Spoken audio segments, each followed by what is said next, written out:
চলে এসেছি। এই যে আমরা পাঠা দেখতে পাচ্ছি, হচ্ছে এইরকম একটা নয়, দুটো নয়, তিনটে নয়, চারটে নয়, পাঁচটা নয়, টোটাল 9টা।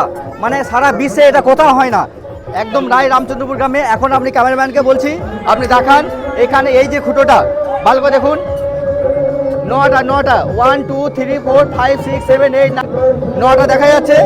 জুম করে দেখো, একটু জুম করে এই তো সাইড আসনের দিকে এই যে সবুজ রঙের বাঁশে দিয়ে দেখা যাচ্ছে, সবুজ রঙের একদম নিচেটা দেখান, নিচেটা। হ্যাঁ, এখান থেকে পরপর 9টা এত বড় খুঁটো আমাদের সারা বিশ্বে কোথাও নেই, যেটা কেবলমাত্র পূর্ব বর্ধমানের ভাতা থানার অন্তর্গত রায় রামচন্দ্রপুর গ্রামে এটা আছে।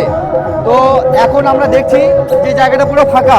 তো আর 1 ঘন্টার মধ্যে ভাড়াল চলে আসছে, আর 1 ঘন্টার মধ্যে আমরা দেখবেন যে এই জায়গাটা এত প্রচুর লাখ লাখ মানুষের ভিড়। এখানে এসে মানে বলি দেখাটা মানে কঠিন ব্যাপার। এবং সব থেকে বড় জিনিস আপনাকে দেখাচ্ছি, গাছের দিকে দেখান। এখন থেকে মানুষরা গাছে উঠতে শুরু করে দিয়েছে। এই গাছের পাতা পর্যন্ত দেখা যাবে না, এত মানুষ গাছের মধ্যে ওঠে। এদিকে দেখতে পাচ্ছেন এই নামাল টামাল যেগুলো ঝুলছে, টোটালটার ওপরে মানুষজন এইভাবে দেখে বলি দেখার জন্য। তো এখানে বলি দেখা এতটাই ভিড়, যদি প্রচণ্ড আপনার ভাগ্য ভালো না হয় তার আপনার পক্ষে বলি দেখা সম্ভব নয়।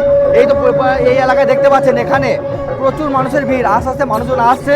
তো চলুন আপনাদেরকে দেখাবো যে কিভাবে একটা নয়, দুটো নয়, তিনটে নয়, চারটে নয়, পাঁচটা নয়, ছটা নয়, সাতটা নয়, আটটা, টোটাল 9টা পাঠা বলি এখানে হয়।